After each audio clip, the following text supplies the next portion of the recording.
चलो बेटा, control and coordination के बारे में डिस्कस करेंगे। तो सबसे पहली चीज़ हमें ये पता है कि जो सारे लिविंग ऑर्गेनिजम्स होते हैं वो रिस्पॉन्ड और रिएक्ट करते हैं।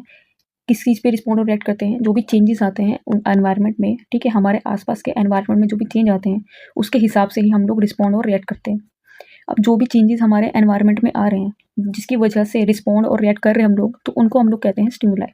वो चेंजेस जो एनवायरनमेंट के अंदर आ रहे हैं, ठीक है, the changes in the environment to which the organism respond and react is called stimuli. उसको हम स्टिमुलाई कहते हैं। जैसे कि लाइट है, हीट है, कोल्ड है, साउंड है, स्मेल है, टच है, ये सब तरीके क्या है, ये एक तरीके से स्टिमुलाई है, ठीक है। और ये बात है कि जो प्लांट्स और एनिमल्स होते हैं, जो प्लांट्स और एनिमल होते हैं ना, वो दोनों ही रिस्पॉन्ड करते हैं स्टिमुलाई पे, ठीक है, बट अलग अलग तरीके से। तो ऐसा नहीं है कि जैसे एनिमल रिएक्ट कर रहे हैं वैसे प्लांट कर रहा होगा। तो ध्यान रखना, प्लांट और एनिमल दोनों रिस्पॉन्ड तो करते हैं पर डिफरेंट तरीके से करते हैं। तो सबसे पहले हम लोग कंट्रोल एंड कोऑर्डिनेशन की बात करेंगे कि एनिमल्स में किस तरीके से होता है।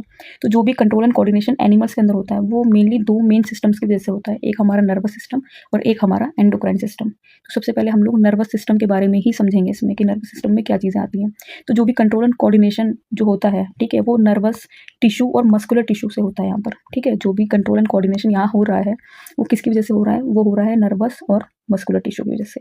अब थोड़ा और एक्सप्लेन करेंगे कि नर्वस टिश्यू क्या है, ठीक है। हमने बोला जो कंट्रोल एंड कोऑर्डिनेशन हो रहा है वो नर्वस और मस्कुलर टिश्यू से हो रहा है। तो नर्वस टिश्यू अब क्या है उसके बारे में पढ़ेंगे।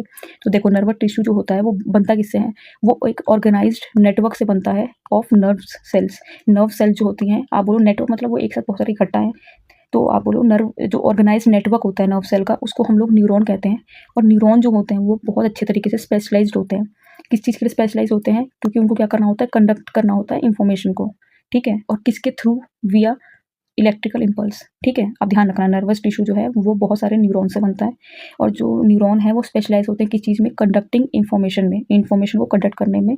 किसके थ्रू? इलेक्ट्रिकल इम्पल्स के थ्रू, ठीक है। और